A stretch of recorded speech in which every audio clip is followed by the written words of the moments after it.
Welcome back to Represent NYC on the Manhattan Neighborhood Network. My name is Victoria Bird. I'm the producer of the show. We're going to talk now about public transportation and the MTA. And joining me now from the Riders Alliance is Stephanie Burgos Vergas. Hi, Stephanie. How are you? Hello there. How's it going? I'm well. Good to see you. So talk to me about how public transportation has been affected on many levels for New Yorkers. You know, when COVID happened and the stay-at-home, was announced, the MTA saw around 95% decrease in ridership on subways, and I want to say around 87% on buses. And the thing about MTA is that it's bigger than subways and buses, right? MTA is a 5-arm agency. It includes buses, it includes subways, it includes the LIRR, the Metro North, and the bridges and tunnels. And so that means that they're losing revenue from all of those places, and it's really impacting the MTA. But the thing is that the MTA can't shut down, because regardless of the decrease in ridership, there's still 1 million New Yorkers taking public transit every single day. It has brought us to asking the federal government to help the MTA to continue running service. Tell people a little bit about the Riders Alliance. So the Riders Alliance, we're a grassroots organization of subway and bus riders. We've been around for 8 years, and we primarily focus on bus and subway, not the whole MTA. And what we do is that we put the needs of riders front and center. A lot of New Yorkers don't own cars. Without transit, people are stranded. And you do not want 8 million people in cars in New York City, because you'll still be stranded in traffic.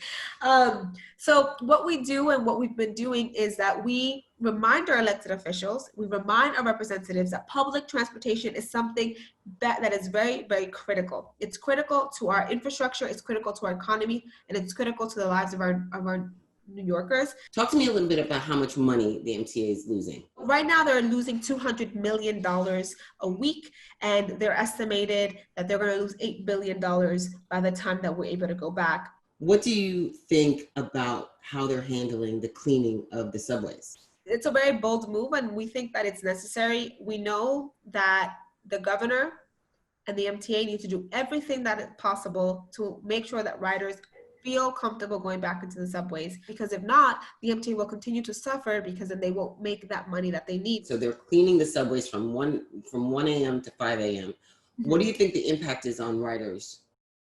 Well, right now there are around 11,000 riders that take subways from 1 a.m. to 5 a.m. So for someone to get from Inwood, New York to Queens, that might mean 8 buses or 9 buses. Tell me what the top complaints you're hearing from riders are right now.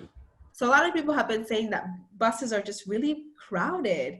And remember, the majority of essential workers are bus riders. And so they're saying that they're seeing a big problem on buses. They're crammed up. And we know that MTA, a lot of workers who work for MTA have been sick.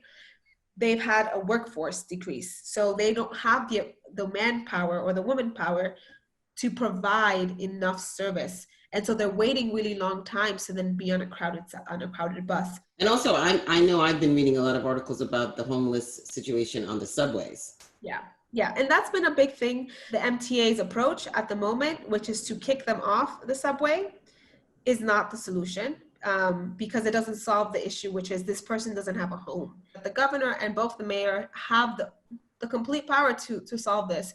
A lot of people are calling for the empty hotels to be used as housing, as temporary housing for the homeless New Yorkers on the train. So I just want to ask you to tell us how we can get involved. How can we help? Do we email you? Do we email the Riders Alliance? Do we tweet at you? What should we do if we have an issue or want something solved? So there's a few things, right? I think the first thing is follow us on our social media pages. You can, if you're a Twitter follower, you can go to Riders Alliance, follow us on Twitter. You can follow us on Instagram at Riders Alliance or on Facebook. 2 is visit our website to join our upcoming meetings, which are all virtual right now. 3 is to text RESCUE to 52886. And 4, when you go to our website, please consider donating. You can donate anywhere from $2 a month. And that basically gives a collective group of people a single voice to take to representatives, correct? Absolutely. That's exactly who we are.